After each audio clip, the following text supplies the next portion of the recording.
Pernah nyoba bayangin gak sih, ketika kamu lagi naik gunung, itu kan pasti rasanya ngos-ngosan banget ya, rasanya capek banget. Tapi pas udah sampai ujung, nggak tahu kenapa rasa itu tiba-tiba hilang tuh, karena kita disuguhin sama pemandangan yang ada di sana. Terus kamu pengen nyoba lebih, jadi kamu maju ke pinggir tebing buat lebih nikmatin lagi angin sepoi-sepoi yang ada di sana gitu kan, sambil nikmat-nikmatnya mungkin sambil ngopi atau nyemil gitu kan. Nah, saking ademnya suasana yang ada di sana, saya karena nggak sadar, tiba-tiba kamu kepleset, jatuh. Jatuhnya itu nggak dikit, tapi dari ketinggian 100 meter gitu kan, karena di tebing. Dan 100 meter itu kurang lebih setinggi gedung 25 lantai cuy. Gila, kalau dibayangin sih lumayan serem sih. Cuman pernah gak sih kamu berpikir, sebenarnya apa sih yang terjadi sama tubuh manusia kalau kita jatuh dari ketinggian tersebut? Dan mungkin gak sih kita selamat dari ketinggian tersebut pas udah jatuh di tanah itu? Dan kira-kira seberapa besar ya kekuatan yang bisa ditahan manusia ketika dia jatuh dari ketinggian tersebut? Jadi, sebenarnya di ketinggian itu kita itu memiliki yang namanya energi. Namanya itu energi potensial, yaitu energi yang kamu simpan ketika berada di ketinggian. Jadi, setiap benda yang ada di ketinggian itu pasti punya energi yang namanya energi potensial. Nah, kalau misal berat badan kamu kan 60 kg ya, dan ketinggiannya itu tadi kan 100 meter tuh dari tebing ke bawah, 100 meter jatuhnya.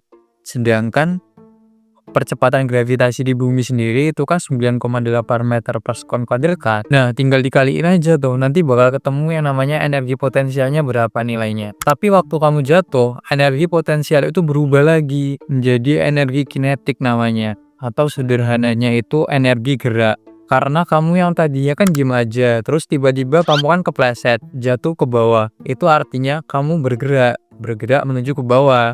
Walaupun jatuh tapi tetap aja bergerak kan ke bawah. Gravitasi juga mulai narik kamu ke bawah, dan makin lama tubuh kamu itu bakal makin cepet karena bumi juga nggak berhenti narik kamu, yaitu karena gravitasi tadi. Dan kalau misal berat kamu itu 60 kg, maka kecepatan kamu jatuh kurang lebih itu 160 km per jam. Jatuh dari ketinggian segitu, itu tuh cepet banget, tubuh kita nggak ngasih waktu buat kita sadar. Yang ada itu adalah angin yang makin kencang aja di situ. Dan tubuh juga pasti rasanya makin berat, karena semakin ditekan juga. Walaupun sebenarnya tubuh manusia itu hebat, tapi ya tetap aja punya batasnya.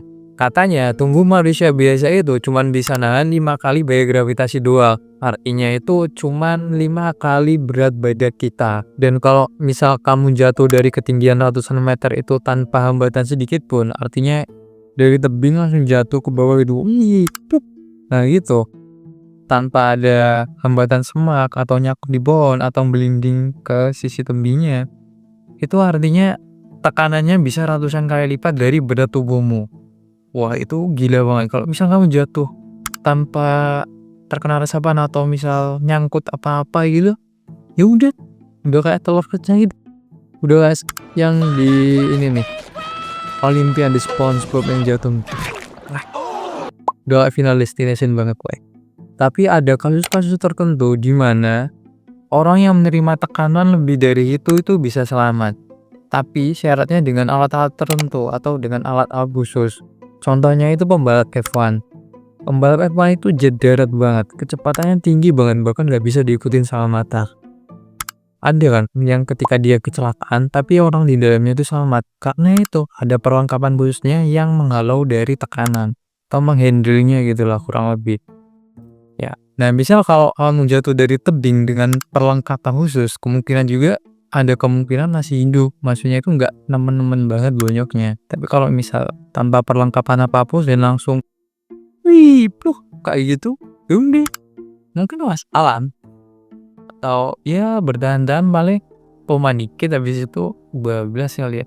Itulah kenapa jatuh dari ketinggian ratusan meter itu bisa berakibat fatal, apalagi tanpa perlengkapan apapun. Karena jalur pendakian di gunung juga kan biasanya curam ya, belum tentu cuaca juga kabut dan sebagainya yang menambah resikonya. Dan ketika jatuh itu dalam beberapa detik, tubuh kamu pastikan akan nabrak tanah, batu atau apapun itu dan sebagainya kan di bawah sana. Bahkan sebelum sampai tanah pun bisa aja kita udah kehilangan kesadaran duluan karena pingsan, karena panik. Tapi apa masih bisa selamat? Jawabannya bukan berarti nggak mungkin, karena bukan berarti nggak pernah kejadian juga. Karena yang bikin seseorang bisa bertahan itu bukan hanya keberuntungannya, tapi juga lingkungannya. Jadi meskipun logikanya udah nyerah, kadang alam itu punya caranya sendiri tuh untuk nolongin kita. Walaupun kita juga kadang suka ngerusak mereka sih. Ya nggak sih? Seperti pada kisah legendaris dari Vesna Vulovic. Dia adalah pramugari dari Yugoslavia yang jatuh dari pesawat dari ketinggian 10.000 meter pada tahun 1972. Gila, bayangin 10.000 meter. Gunung tertinggi di dunia aja, Gunung Everest, itu ketinggiannya cuma 8.840 meter kalau nggak salah. Itu 10.000 meter. Dan dia selamat. Dari semua penumpang yang ada di sana, dia satu-satunya orang yang selamat ketika pesawatnya meledak di udara. Dia terjebak di bagian belakang pesawat dan jatuh di hutan yang bersalju. Dari ranting, pepohonan, hingga salju, semuanya itu ngeredam jatuhnya. Bahkan beberapa ahli juga bilang bahwa posisi dia jatuh juga itu berpengaruh terhadap keselamatannya waktu itu. Dia sempat koma beberapa hari waktu itu, tapi akhirnya dia tetap selamat sampai tua. Jadi, jatuh dari ketinggian itu bukan soal nasib, tapi tentang bagaimana energi itu bekerja dan bagaimana lingkungan itu bisa menjadi penyelamat atau sebaliknya. Jadi, kalau misalkan naik gunung, jangan cuma kuat fisik, tapi juga harus ngerti alam, ngerti fisika, dan jangan lupain tentang gravitasi. Karena gravitasi nggak pernah tidur sama sekali. Fisika itu nggak terlalu rumit dan nggak selalu tentang rumus. Tapi kadang fisika itu bikin kita mikir lebih dalam soal hidup.